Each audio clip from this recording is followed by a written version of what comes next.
Hi, how's it going? Hope you're doing well. Today, playing more on Arena, taking a Boros Burn deck through a couple of games, trying to see if I can make this deck work.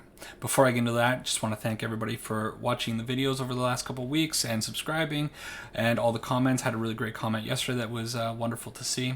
So if you haven't already, subscribe, please. I want to try to hit 100 pretty soon, and also leave a comment down below. Let me know what you think about this deck or about Historic and all that good stuff. As usual, I'm going to be putting timestamps down in the description, and the deck list is also down there if you want to jump ahead to the gameplay and if you want to see the deck. So let's talk about the deck just a little bit. It's the burn deck that we've played many times, so I'm not going to talk about too many things, but I do want to mention a few points. So it is a Lurrus deck, and since we're playing Boros, of course you're going to be playing Lurrus. Our creatures are mostly the same. I have gone down to 3 Pyromancers just to make room for a 19th land. And the one big thing that I want to talk about here is Bomat Courier. I am playing Bomat Courier over Clever Lumimancer. I have been looking at a lot of decks online, and it seems like people are kind of torn. Some are playing Courier, some are playing Lumimancer, some are playing neither. Of course, you can do whatever you want, but if you have the rares and you have Courier, in my opinion, Courier is the superior card. From my experience over the last week, facing and playing decks with Clever Lumimancer, I've noticed that it can be a great card. It's super fantastic. If you start off with a great hand with tons of cheap spells, you can just dummy your opponent on turn 3, turn 4. But that doesn't seem to always be the case. It is a horrendous top deck. It's terrible if you end up drawing the wrong part of your deck. It just seems to sit there more often than not. Now, in something like a Boros Blitz deck, a deck that is, or a Feather deck, a deck that's playing a lot of cheap spells that draw a card, maybe it definitely could find a better place in that deck. But as far as burn goes, I think Bomat Courier is a superior card. You cannot discount the haste on this card. Haste is super important for when it comes to Spectacle and Skewer the Critics. Sometimes you can just get in and, without your opponent realizing, and activate these Spectacle cards when you otherwise wouldn't be able to do so. Also, that pay a red, discard your hand ability on the Bomat Courier is so fantastic. I've had games where Bomat has put 4, 5, sometimes even 6 cards in my hand and has just refueled me and allowed me to finish off the game, a game that I otherwise probably would have lost. So the upside of Courier, too good. I think it has to be in this deck. Next, I've also gone up to 4 cards, or 4 on Pillar of Flame. This is a card that has been growing on me over the last couple weeks. I started with 2, and now I'm all the way up to 4. I think it's just a fantastic card. It has a lot of great flexibility. It is, it's sometimes better than a shock, sometimes not as good as a shock, but the fact that it exiles a creature, and there are so many 2 toughness creatures in the format that you want exiled right now, it has to be in the deck, and I think it has to be a 4 of. The only other thing that we've really changed about the main board is Wizard's Lightning going down to 2 instead of the full 4. The reason for this is that the format feels very hostile right now. There's a lot of spot removal around in the format, and I'm having a hard time keeping my wizards on the battlefield. Now, if you were playing 4 Clever Lumimancers over 4 Bomat Couriers, I could see the argument for putting in 4 Wizard's Lightning because you're increasing your wizard count by 4. In my case, I chose to go with the Bomat Courier because I do think it's a superior card, and I went down on Pyromancer, so I kind of felt like Wizard's Lightning is going to be the card that's going to get stranded in my hand more often than not. I have also been finding that Clifftop Retreat has been a little bit awkward in this deck, and I don't know if I have a better solution for it. Unfortunately, the deck is only playing 8 mountains with 4 mountains and 4 Sacred Foundries, so 4 total mountain cards. And this card just, I don't know. I've been having troubles with it. We could definitely play the Modal Flip land, but with that Modal Flip land, you play it out as white, and I feel like that's going to create an even worse mana situation for us. Next, in the sideboard, there have been a lot of things changing over here. I want to talk about a few of them. The first notable one is Hushbringer. Hushbringer, I decided, comes into the deck as a 3 of, mostly because there are so many ETB creatures running around in the format. It's blowing my mind. We still have, of course, all the sacrifice or food decks. We have angels running around. We have Selesnya Coco decks, which I've been seeing a lot more of lately.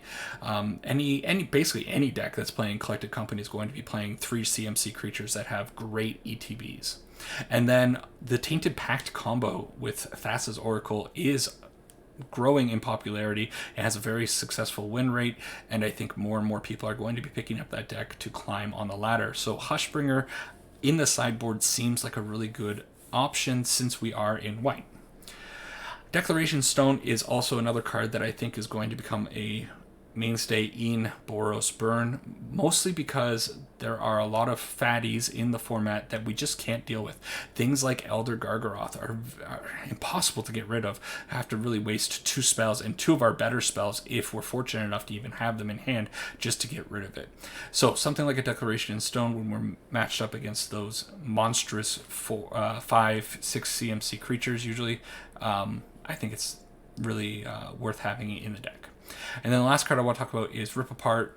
Rip Apart, I kind of went back and forth on whether I wanted it in the deck, but in the end I think I want it at least a 2 of. It's great for creature removal if we need that, and then it's really great for some pesky enchantments. Once in a while you're going to run into something like a Leyline of Sanctity or maybe a 9 Lives combo. Having access to Rip Apart to take those enchantments out is really, really important. So this is deck overall.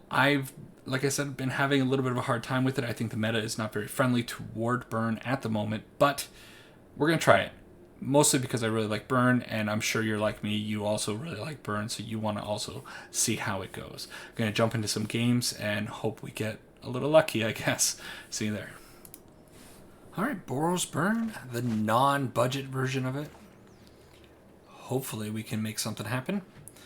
Opening hand is lacking creatures and white sources, but I think that Light Up the Stage is enough to encourage me to keep it.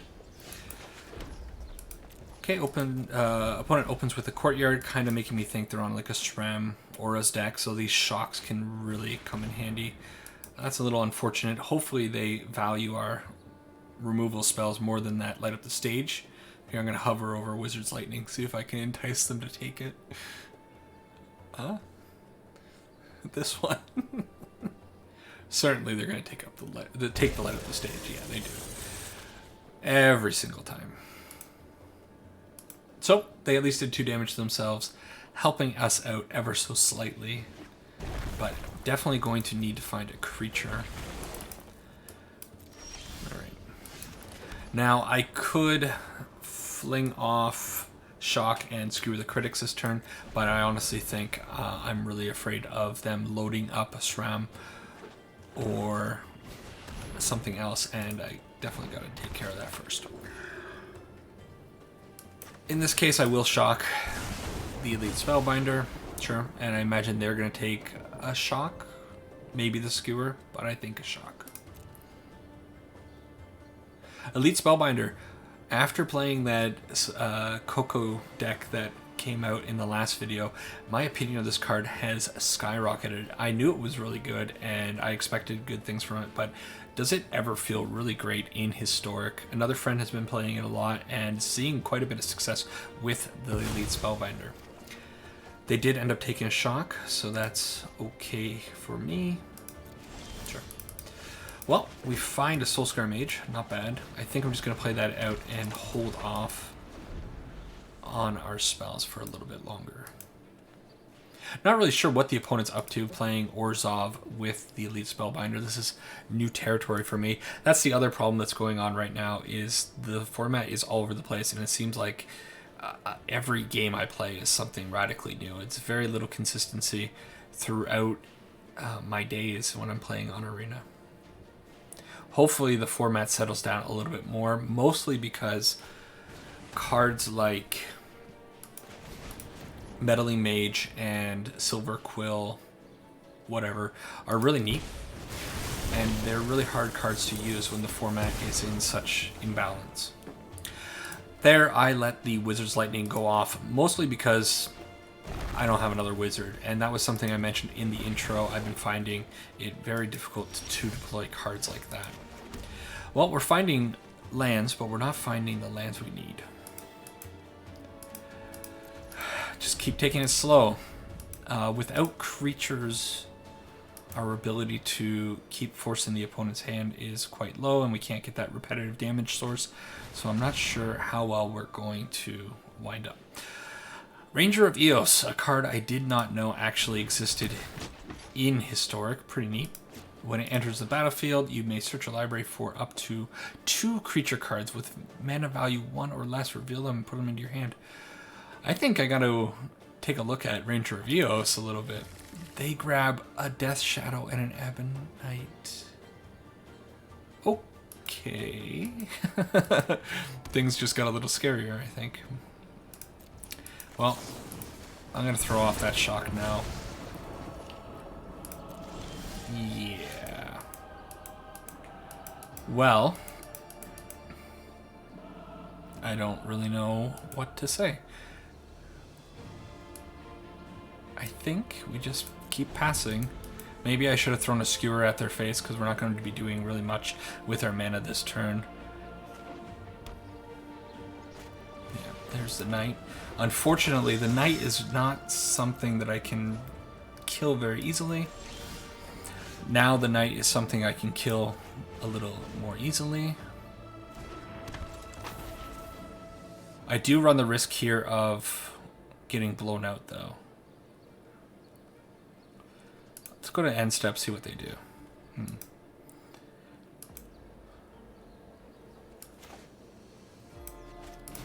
Okay, I'm gonna throw the shock at the knight. See what they do.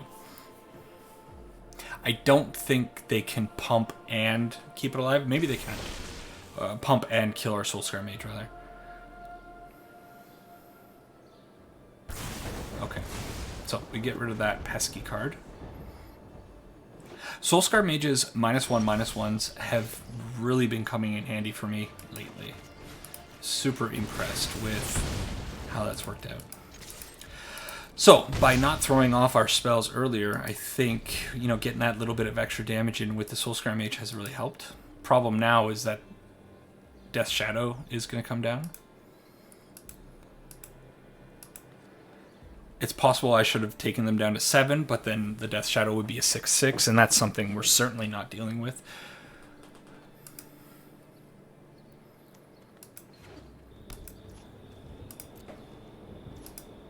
Interesting. Okay. Well, I know what I'm doing. I think we are getting a little fortunate with the opponent flooding out quite a bit.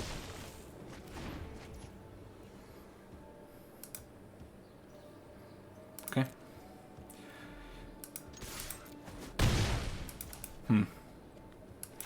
I'm just playing it slow and safe.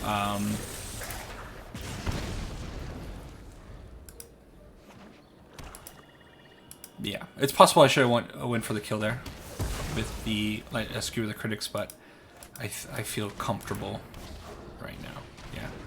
Okay. No problemo. So, no white mana, but we managed to pull that off. A very awkward game. I'm not really sure what that was all about. All right. So the opponent's going to be bringing in very, very scary creatures. That might mean we want Declaration in Stone, something that can exile, you know, the Death Shadows and probably Scourge of the Skyclaves. Do I want Lava Coil? I'm not sure. They're not playing Lurrus as a companion, which is really unusual to me. Oh, the reason is that they have the Ranger of Eos. They're valuing that card over having Lurrus. Maybe they have Lurrus in the main. That might be the case. Okay. So I think I am going to just bring in the 2 Declaration in Stone, and the card that is probably coming out is going to be maybe 1 Shock and 1 Pyromancer, mostly because I don't think my creatures are actually going to be able to get in very often in this matchup. Let's try that. Interesting first match playing against Orzhov Death Shadow. Really, really intriguing. So here's that awkwardness I mentioned in the start with Clifftop Retreat, giving me trouble constantly. Got to throw it back. All right, this one is more keepable. I don't know if I want to get rid of the runes or maybe the mount. No, I gotta get rid of the runes.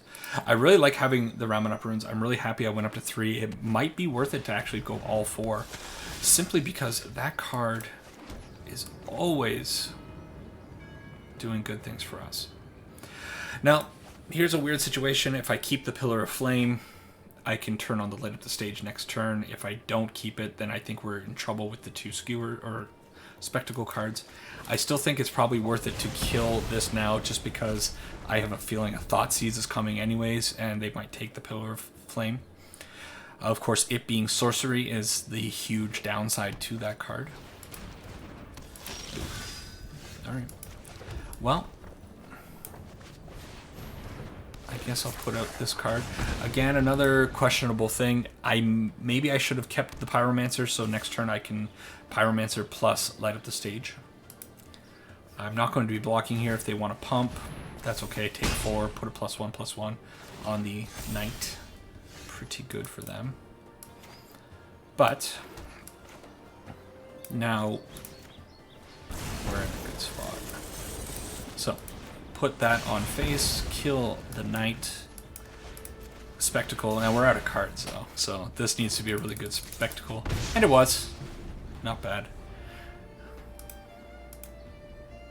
It's not Spectacle. Light Up the Stage. This card is interesting. It's actually kind of fallen out of favor in Modern for the new Izzet card that came out. Very interested in that. So they used Inquisition of Kozilek to take the Declaration Stone. Pretty good for them, considering they had the Death Shadow.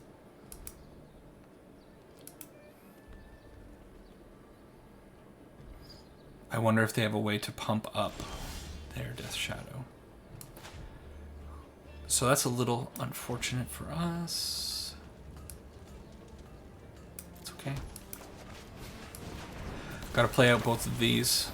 Now, if they are able to pump up the Death Shadow at instant speed, I think I'm going to... Yeah, it's going to be real sad. But then again... Yeah, they're going to block here. They have to block here. We sack it. Draw a card. Hey, I'm happy with a Lightning Helix, especially when the opponent's at 7. They do have a 6/6, and I don't know if there are any double strike options in Orzhov, but that is getting scary. Then again, can they really attack in freely?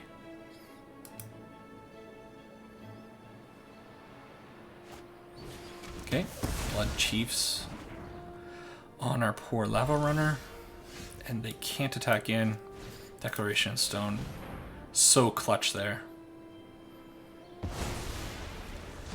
So hopefully we get to do 2 damage here, have 3 in hand, and barring a disaster, I think we're in probably pretty good shape. The downside of Declaration of Stone is they get to investigate. Investigate was the Shadows over Innistrad keyword for giving you a clue. Pretty neat. Alright, so a disaster happened. They have a Ranger. They're going to get a Death Shadow, 2 Death Shadows, put them onto the field. At least one of them. Oh no, they're going to put both on the field. So, we basically have to top deck a win here. Do I use the Lightning Helix now or not? I think I use it now because if I draw Ramen-up runes, I need all my mana. If I draw any other direct damage spell, I'll be able to cast it with 4. So, top deck. Oh, man. Some, knowing your deck pays off sometimes. Man, that makes me feel good. Calling the Ramen-up runes and pulling it off the top. First game went all right. Let's go to another one. All right, second match with Boros Burn. Got A little lucky in the last game. Things were really going downhill fast with those 2 Death Shadows, but man, oh man, that Ramanop Runes. Well, this is what happens when you have 19 lands in your hand. Or in your deck, rather. Get to keep a relatively decent hand. I'd like to keep the Ramanop Runes, but the Clifftop Retreat is forcing me to keep the Mountain here.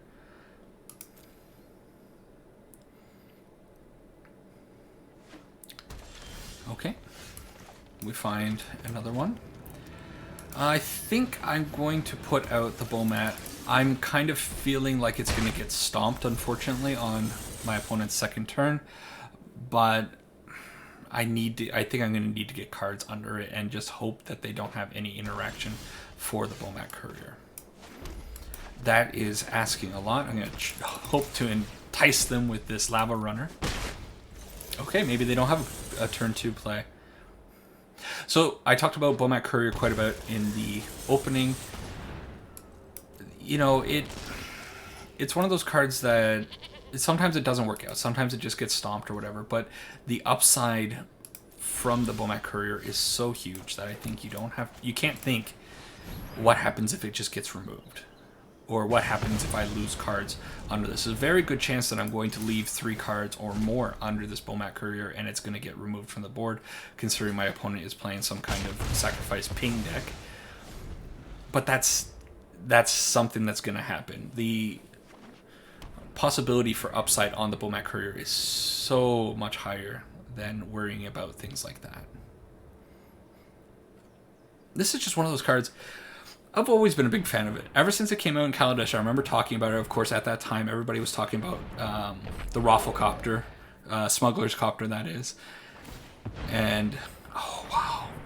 The opponent knows the risk of leaving this Bomat Courier alive. Played out the Mayhem Devil and sacked it to the Phyrexian Tower. Wow. So a little annoying, but them doing that makes me think they're not going to be able to deal with this Bomat Courier. They got Blood Artist on the field. We can sack the Bomat Courier. I'm not going to put Lures in my hand because I would want to sack this, just because having 2 mountains in hand is not that great. But yeah, always loved this card ever since I saw it, and I remember playing it in Standard when I was playing Mono Red then too. I've been playing Mono Red for a long time. Blood Artist is interesting. They're going to be gaining a lot of life, and that's a card that I'm going to have to get rid of very, very soon.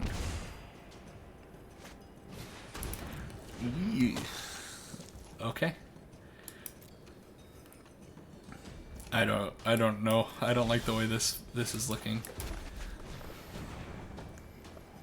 So I'm just going to put out the Soulscar Mage. I'm going to attack with the Bomat Courier and draw 2 cards from it. I should have attacked with the Gitu Lava Runner there, because certainly they were blocking like that. Yeah, this hurts. Blood Artist, more unexpected things. Okay, Lightning Strike is not bad. We're in big trouble.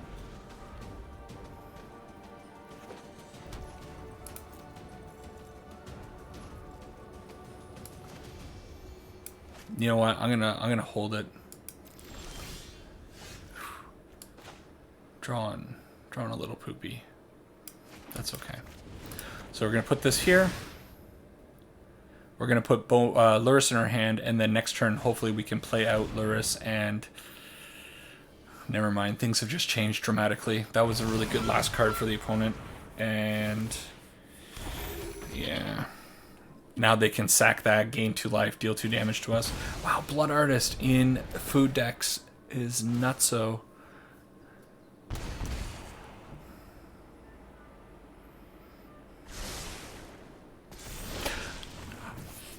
I'm going to attack. Why not? But this is what I was talking about earlier when I said that the format seems really hostile toward Burn right now. People seem to be playing these cards that you wouldn't normally expect. Blood Artist is a great card, but it's not a card that's being played at all in the last, I don't know, I've never seen it in a Jund Food deck. But here we are, and that card is going to make such a huge difference in these games. They're going to possibly bring back a Wolf Strider very soon, and they're at 18 life. We've exhausted all of our resources. Yeah. Bad situation. The other big one is the backside of Redain. The Redain Protector Shield. I don't think I can play Thermal Alchemist with the amount of people that are playing the Protector Shield so randomly in the format. That card just hoses that card in particular and our deck. Look at this guy. Okay. Good game, good game. So we'll play out our Luris. We will get a Bomat Courier. Why not? It's something. But he is right. Well, this is very, very over. I think I have to shock a Blood Artist, or Lightning Strike a Blood Artist, rather. They sack it. Triggers.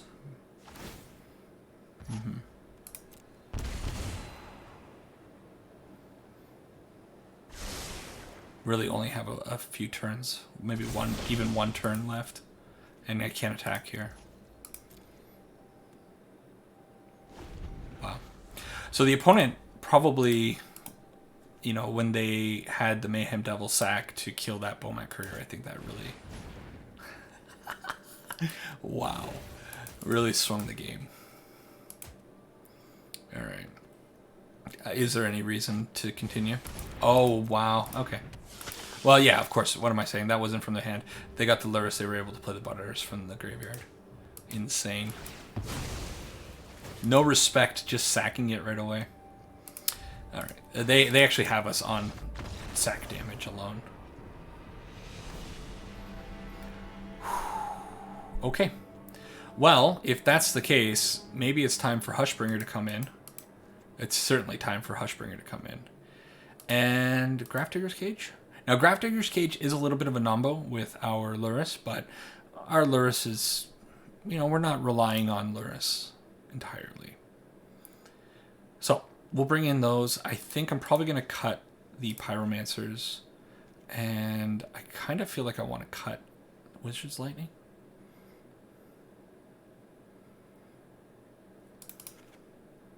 Yeah, I think that's okay. So our opponent's a little confident. We kept getting that good game from them. Let's throw it back to them. I know we can do it. What did I say about Clifftop Retreat? So often it's a one of in the opening hand. It drives me crazy. All right. This is better. The Hushbringer, of course, is not the be-all, end-all to their strategy. They definitely have ways of killing it, and we don't exactly have ways of protecting it, so just gotta kind of hope it works out.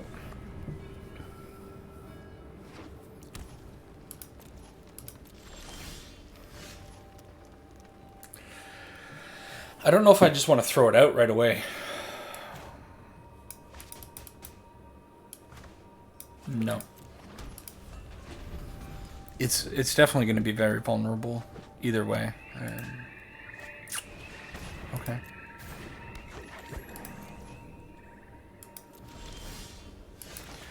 Alright, well, I think I got to put it down now. Hopefully they don't have a Blood Chief's Ascension. No, Blood Chief's something. The one that kills things. Blood Chief's Ascension, I think, is not even a card. Terrible with names. That's all it comes down to. Clothis. Sure.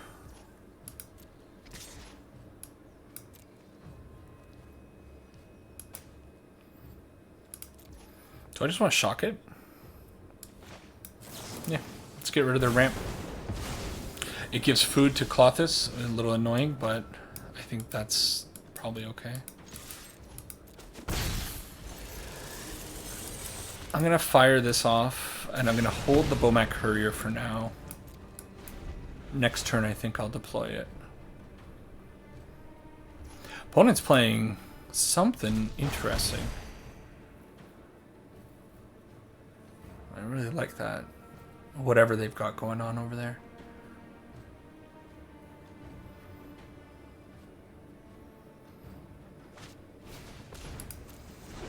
No food token for you.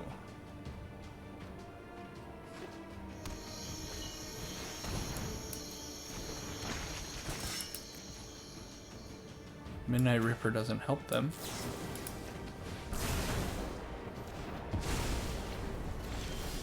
Okay. So, let's start loading up the Bomat. Oh no. I've just realized a fault in my plans. Leave a comment down below if you know what I'm talking about.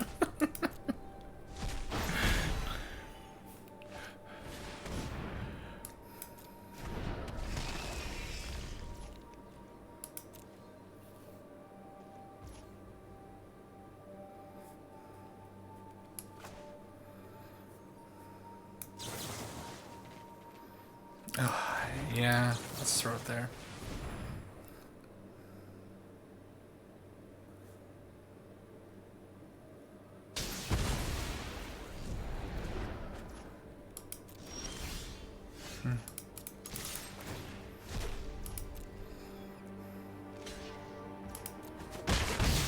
So, gonna be a slow game. I think I'll put Luris in my hand. Why not?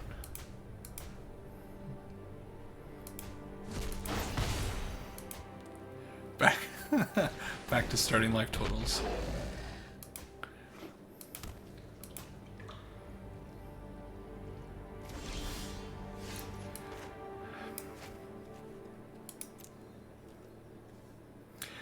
So, just attack with the Hushbringer, gain a life.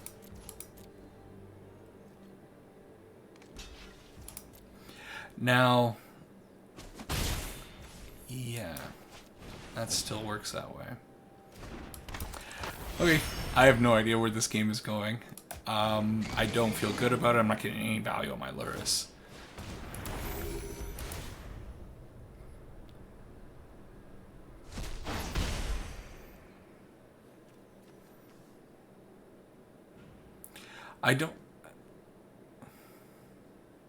Okay, so I don't think the Bomat Courier works with Hushbringer, because creatures dying don't cause abilities to trigger.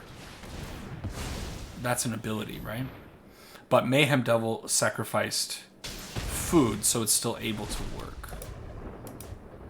I don't know. I'm gonna actually have to check that, because I'm not entirely sure how. Okay.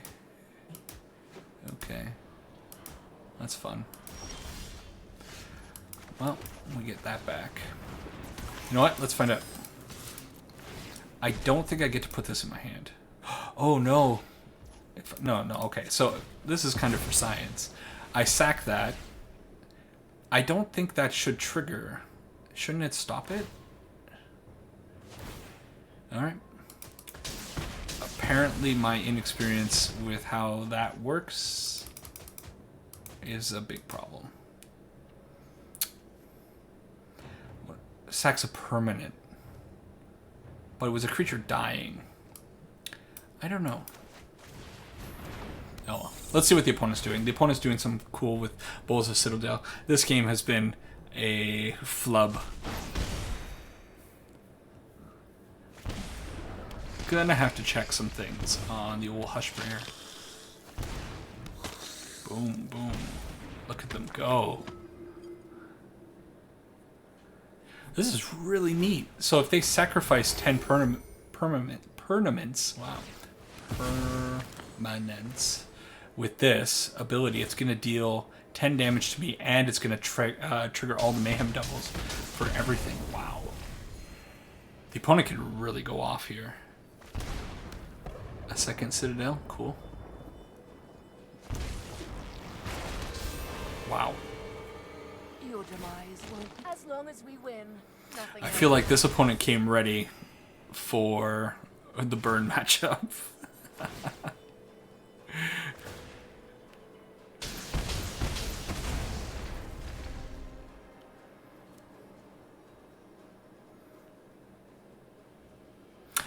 Yeah, I guess now that now I'm thinking about it, I guess this dying is part of the cost and not like a triggered ability. So maybe that's how it works.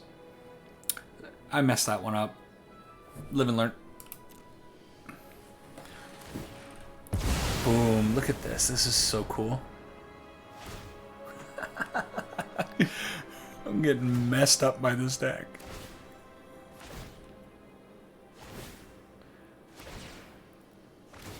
I just want to see how far it's going to go. The opponent is on something super awesome. They're going to gain a ton of life because they're going to get so many Blood Artist triggers. I've never seen somebody use a Bolas' Citadel's second part on Arena.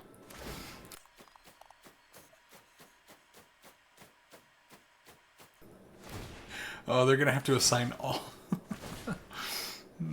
It's a little cruel for me to be doing this, but I'm just very happy to see this happen. This is insane.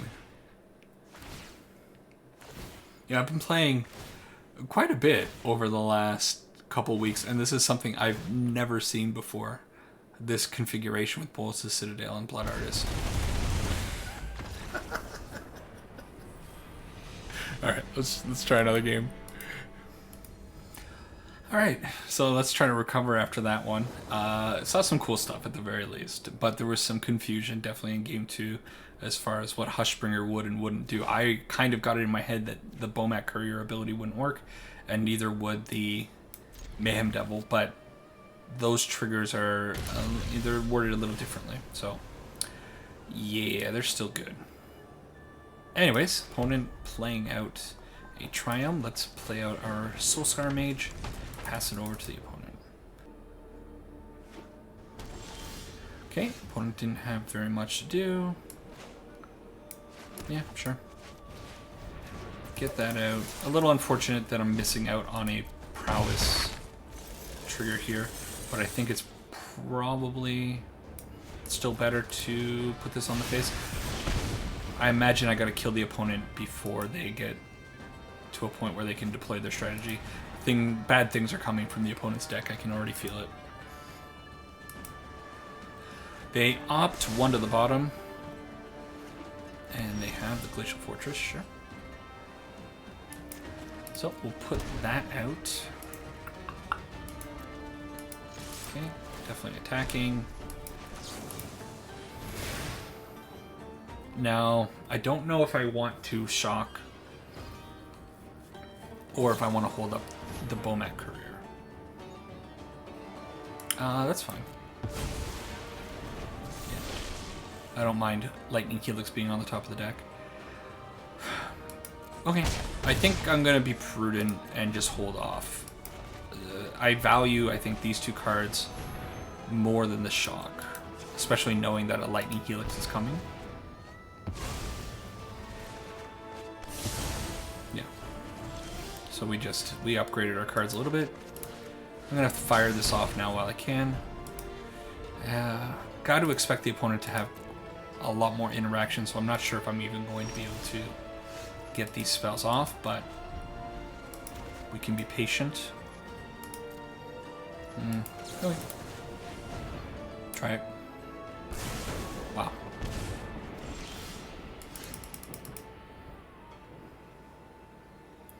Really tempting.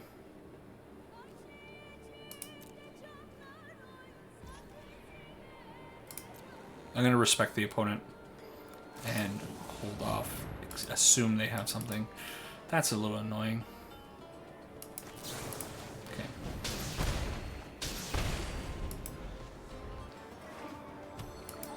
Undo all the hard work that Lightning Helix did.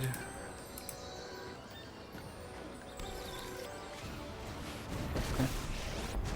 So I think this turn I probably try for it. Assume they don't have like another memory lapse. It's possible that they put a negate in. Of course, Teferi's going to untap 2 lands here because Teferi's a fun card. Oh, they don't have anything. Okay. That's Burn doing the Burny thing. What do we want to bring in against... I'm not really too worried about the control matchup. Mostly because our main board, I think, is usually designed pretty well to take them out. The only card that I might consider bringing in is Roiling Vortex, just in case the game goes a little bit long. That 1 damage ping is quite backbreaking to them.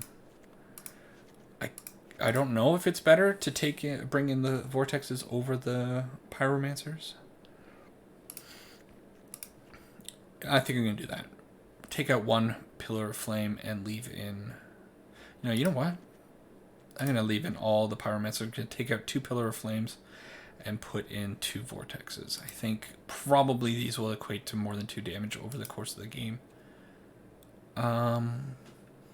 Do I want a Declaration in Stone to deal with big sharks? No.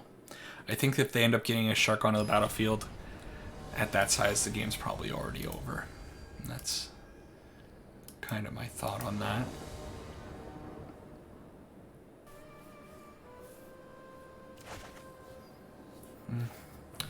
Okay, opening hand is a little iffy, but hopefully we draw action.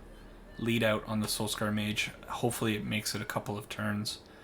They do have Lightning Helixes, though, and Lightning Helix is such a good addition to these more control-y decks that they can just stay in the game a little bit longer, and that 3 life gain really offsets things, especially when they're killing a Soulscar Mage. Drawing a mountain there is atrocious. Hopefully we don't see any more lands.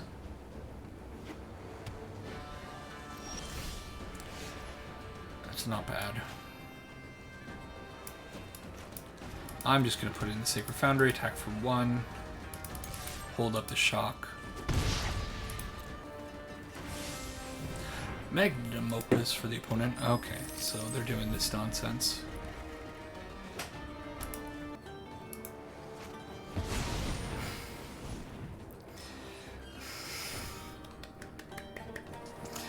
I mean, what is Wizards thinking when they allow this? Like, they're not earning anything by doing this. It's just, yeah, I don't know. I get a little, I don't have, combo's fine. Smart to put 3 there. Good on the opponent. Combo's fine. However, when it's so silly like that, I guess it's not too bad. All they did was make a 4/4 and kill my thing. Still, it could have been a lot worse. That Mizzix could have been hitting something real nasty. What do I want to do against a 4/4 elemental that's in my way? I think I just put Luris in my hand and pass.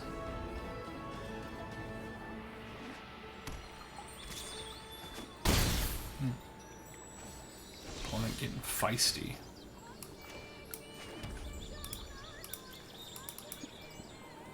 So I could give the Lava Runner haste. Could also try to kill the elemental, but I think that's too ambitious with the shock and the Pillar of Flame.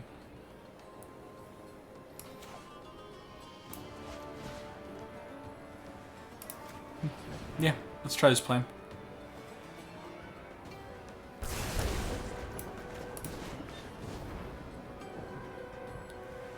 So get 2 spells in the bin, and then go, Mr. Lava Runner, you can do it.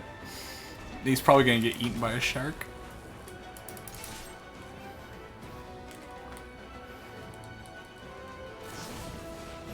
Justice Strike. I mean, that's a cool card. Alright.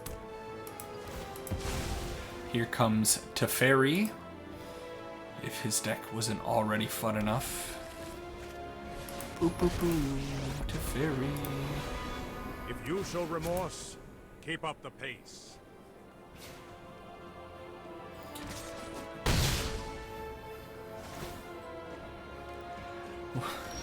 I don't know what to do. Man. Yeah, I'm just gonna develop the board. Try to, at least. Put that out. I could put this on Teferi, but Oh man, that's some fruitless damage.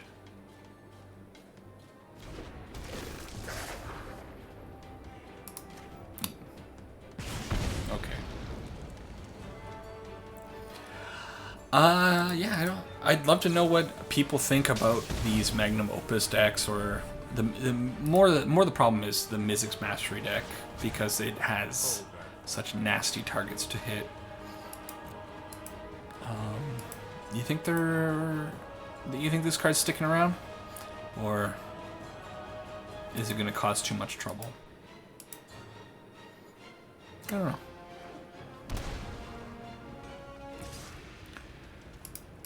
Okay. Opponent's got quite the clock with this 4/4. 4 is that toughness that's just impossible to deal with for the burn deck. But I don't know if it's worth it to bring in Declaration Stone for things like this. They're also playing Torrential Gearhulk, I got to assume, so maybe having that might be worth it. A second Magma Opus. Alright.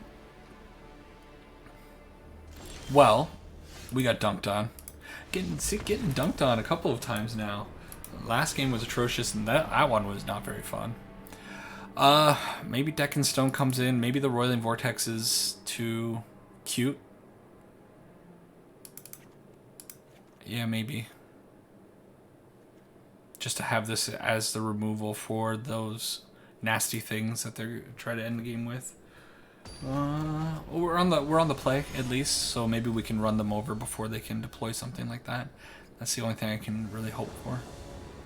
But again, Lightning Helix. How many times already just in these videos? 3 games, and it's 1 Clifftop Retreat. This is, yeah, keepable.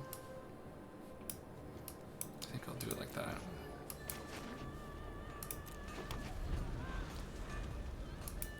Alright, Sacred Foundry out. Then we'll go with a... Well, Soulscar Mage changed things. I was going to shock and light up the stage, but I think I'd prefer to get the Soulscar Mage onto the battlefield. Hope they don't have the Lightning Helix.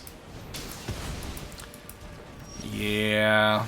Alright, so now we got to go up top, play the light up the stage, and hope it land in something playable. We hit 2 Pillar Flame. Okie doke.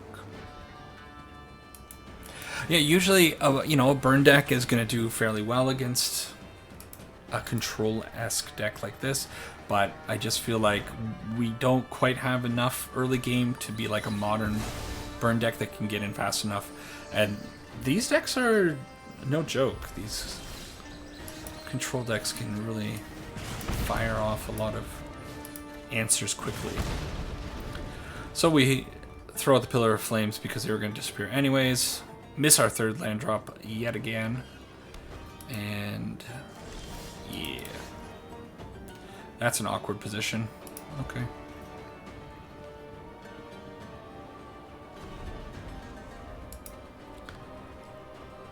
Still hope.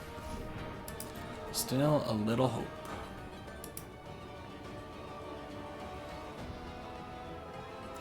They put that on the bottom, sure. I think I'm going to fire off the Lightning Strike.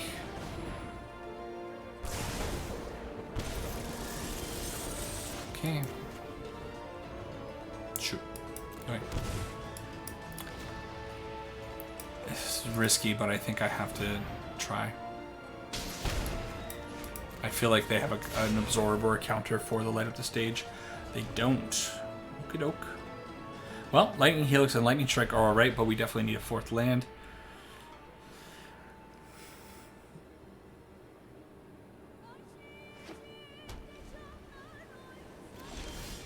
Miss the land. So, throw off the Lightning Helix because that's the superior card. Hope it goes through. Memory Lapse. Sure. So we're going to be missing our 4th land again. Cool thing about Memory Lapse is can really keep your opponents off balance for quite a while. Sure.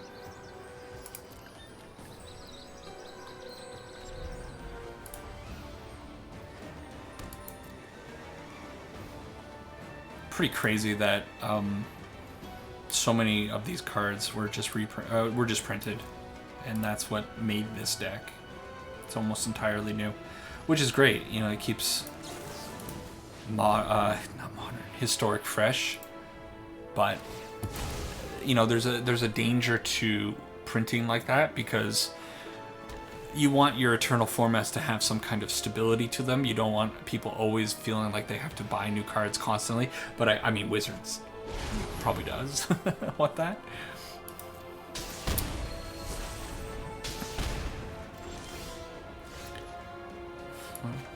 Okay.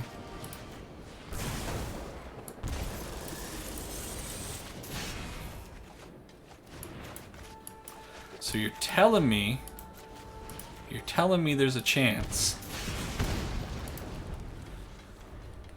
Surely they have a counter spell. But you know what? If we draw a land, oh, Darren, they got me. They got me.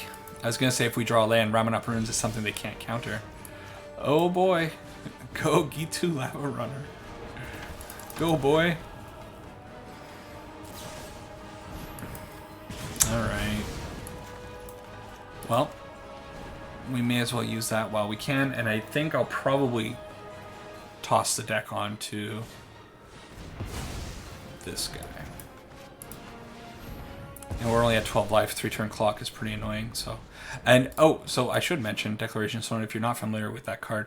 Earlier I said that when you cast this, it allows the opponent to investigate. It only investigates for each non-token exiled this way. So, you know, positives. So opponent just passed. What are they thinking over there?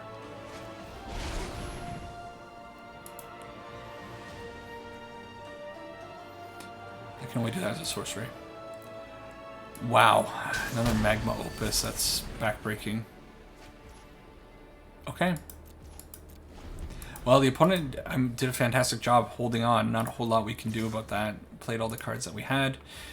And there's still a slight chance. If they have one more Magma Opus, we're done. They've already used 2. Yeah. Okay. Pretty cool. Getting dunked on by 8 CMC spells. Alright, let's go play one more. Alright, let's see if we can recover. The last 2 games have not been very friendly to Burn. Opponents doing crazy things, and we are getting hands like this. Well, at least that is reasonably playable. Sure. Liliana Sleeves, usually not a good sign. Opponent mulligan down to 5, though. Temple of Abandon. Is this going to be a land destruction deck? I get that feeling.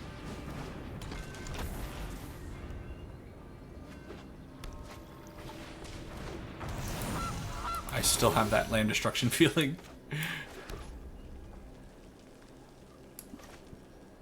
I think I have to kill the goose, because if they mutate onto the goose...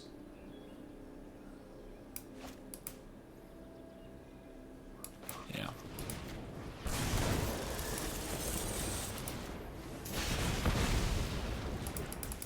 Okay. Let's try to slow down their plan, if they are in fact on land destruction. I have no idea, but...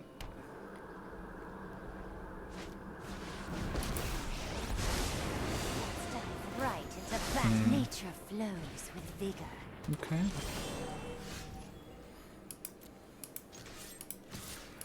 Okay, face of the place. Kiora's definitely a problem. I'd like to get rid of it, but I think I just have to be aggressive. They only have 1 card in hand. If they are able to do her passive, play a creature with power 4 or greater, that could be really amazing for them. They could draw into quite a bit of power, but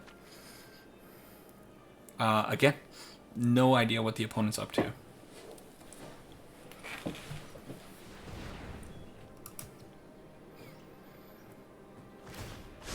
Let's get moving. They're ramping. Scary. Very, very, very scary. Bone Crusher. That's real bad. Can't get through that.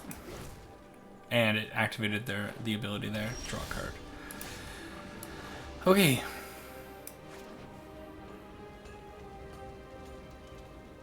Let's have it just enter tapped. And I think I'm going to just try to do a redraw here. Do I think, if I attack all, will the opponent block the Bomat Courier? Let's find out. Let's force the opponent to block on the Bomat. The opponent blocks there. I think it's probably worth it in the end because hopefully I'll be able to attack with the Bomat Courier next turn and get one more additional card. Let's hope my gambit pays off.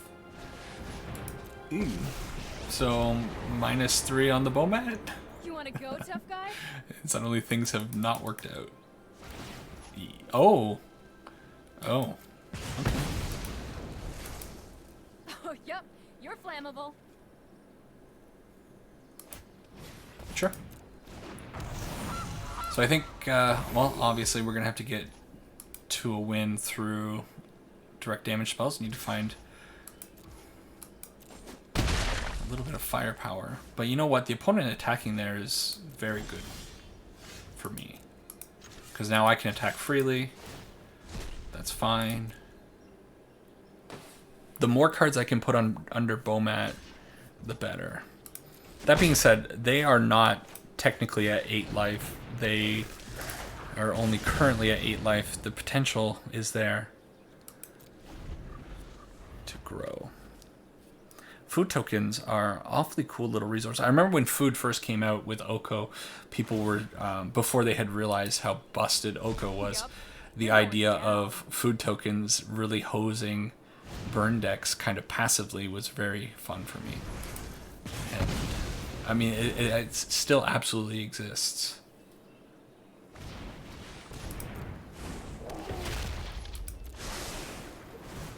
So the opponent is really giving us a chance here, though. I love to make a splash. Okay. And the opponent is definitely not respecting our ability to deal 6 damage. Let's see if we can punish them.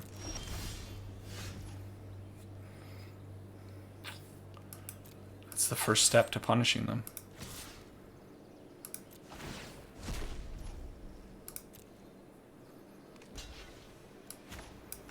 Okay. Lightning Helix away. Use that mana just in case.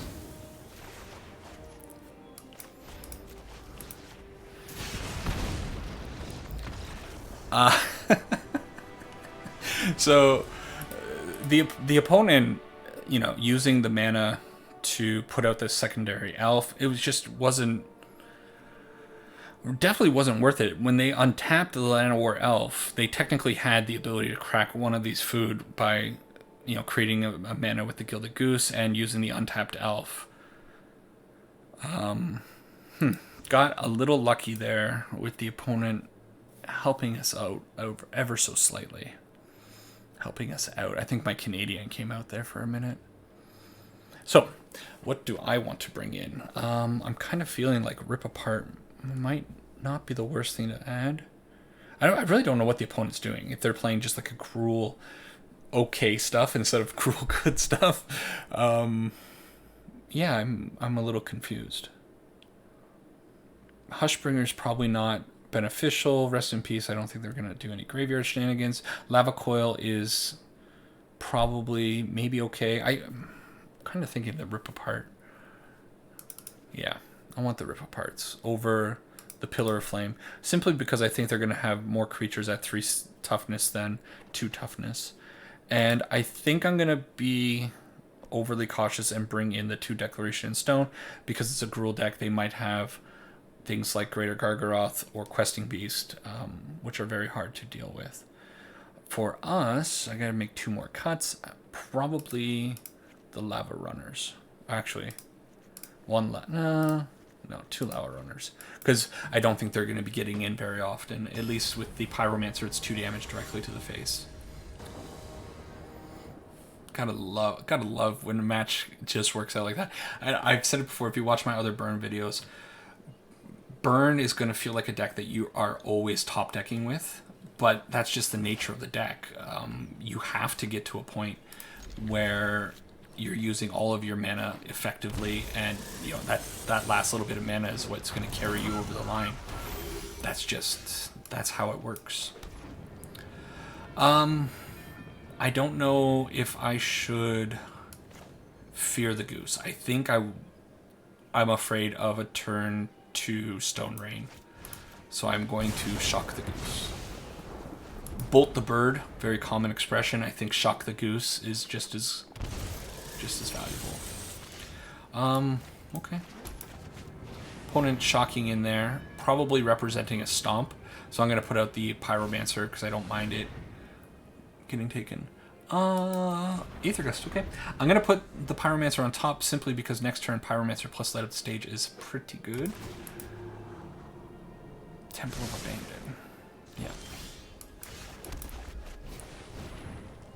Hopefully they don't have another Aether Gust. Even if they did, it wouldn't be such a big deal. Let's see what we get. Sure. Bomat Courier and Rip Apart. The Rip Apart, not the best card off of the Light Up the Stage. However, at least I get to do something with it now. Oh, this is gonna hurt. Okay. Ramen Up Runes. Let's put in the Bomat Courier. Yeah, while we can, let's deal 3 damage to her. Hey, watch it. Let's attack face. And now that we have Spectacle, 3 more damage there. 2 cards on Chandra is a little annoying, but I think that's a card that we need to get rid of. I don't care about Rowan. Will and Rowan. My answers lie in the cold truth. Glorybringer, scary. That's annoying.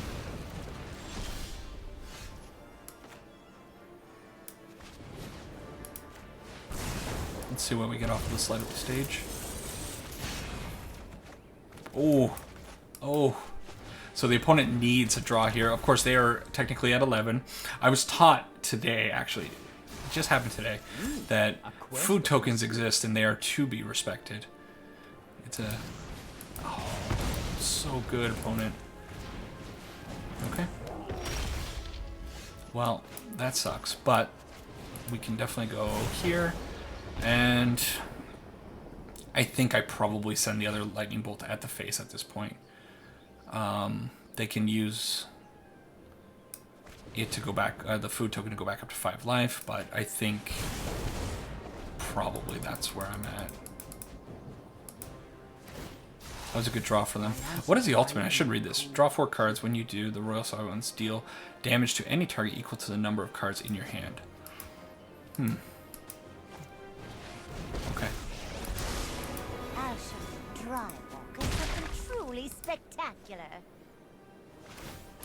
The ocean surges, life thrives. So am I dead next turn? They can potentially deal 4 damage plus another 5 damage, I think. So 9. They still need to find another 5 damage, so I think what I do is I skewer face, they crack the food token, they go back down to 2, and then if they can't find a source to heal themselves with, we Ramen Up Runes. They're going to have a lot of choices here. They draw their 4 cards. Okay, here comes 5 damage. Our combined strategy will surely Pretty cool. overcome you. If they have Glorybringer, that's not going to help you. You need a little bit more than that. I think this might be the second Ramen Up Runes. Steel. Okay, we're down to 5. What do they untap? Untap a land, and they have... Okay, so we get there just barely in the end. What a close game. Wow. Good game, opponent. Really cool deck from the opponent. more weird stuff, stuff I've not seen before. Pretty awesome. No, let's go to a wrap up. All right, so the non-budget burn deck from Historic actually did worse than the budget version that I put out last week. But I mean, that was simply because the matchups were a lot better for the budget deck versus the ones that we ran into today. Running into things like main deck Blood Artist when you're playing burn is pretty annoying, and actually might, if cards like that start to grow in popularity, something like a Spikefield Hazard might become a pretty good card to have in the deck. In fact, I've seen decks using it, and it's something I have considered as a land. However, I like my lands coming in untapped. That's just me personally. Still, I think there might be room for maybe 2 of the Spikefield Hazards in the deck. Again, the format right now feels very random. The 4 decks that we played were kind of all over the place, and playing cards that were very, very unexpected, even in something like Jund Sacrifice, he went outside of the normal archetype, and that's really cool to see, but it also makes it very hard to plan for. So the core of this deck, I think, is good enough to probably put up a fight in Historic right now, but I also don't think it's a very good time to be jumping in with burn, honestly, right now. I think something like Gruul or the Coco decks are probably better positioned in Historic compared to something like burn. Also, if you wanted to play something burn oriented, something like this might be a better place to be. This is a deck where I think Clever Lumimancer actually has a good home. It's a lot more aggressive. It's focusing on a higher number of spells played per turn. We're playing a lot of cards like Warlord's Fury and Crash Through, and what's the other one? Defiant Strike. These cards all cycle themselves, essentially, triggering your prowess, triggering your Magecraft, and they're cards that can be brought back with the Dreadhorde Arcanist. Something like this, I think, is probably fast enough to just plow over anybody that's playing a combo strategy. Whereas with the burn deck, we're not that fast. We're tossing out spells for 2 or 3 damage at a cost of 2. It's a very honest deck, and it probably has a little bit more staying power, whereas a deck like the Boros Blitz deck is what I'm calling it, it can be very easily disruptive. If you don't have creatures, those cards like Warlord's Fury or Crash Through or Defiant Strike are completely useless, and actually sometimes uncastable if you don't have anything to target. Whereas our deck, we're always going to have something to throw a Lightning Helix at or Lightning Strike. So, you got to figure out what you really want to play. Is this the kind of deck that you want to play? There are a lot of rares that go into making the non-budget version. Unfortunately, Lightning Helix, a uncommon, I think, is upshifted to rare because, that's a lot of rares to be crafting. And then the sideboard is full of rare cards. It's basically all rares, I think. Nope. Oh, yes. Outside of Rip Apart, 13 more rares in the side. 12 more because of Luris.